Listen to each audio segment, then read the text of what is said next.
আমার গানের হাওয়া বাতাস তীরের মতো তোমার গায়ে লাগে। আমার গানের বিচার করলে এই পাড়ার বুকে তুমি মহিলা বড় খারাপ পাড়ার লোকে জানে।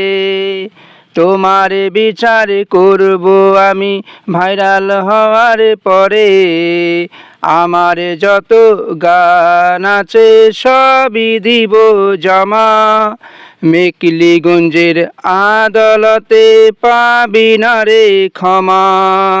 মেকলিগঞ্জের আদালতে পাবি না রে ক্ষমা।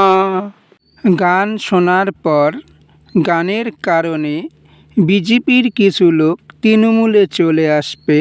গানের কারণে গানটি পেয়ে যাবে তৃণমূল উপহার। সে গানের নাম রিমোট ভাইরাস মোদি ডাউন। সে গানের সম্বন্ধে জানতে চাইলে তৃণমূলকে বলা হচ্ছে শেয়ার করতে থাকো। নমস্কার।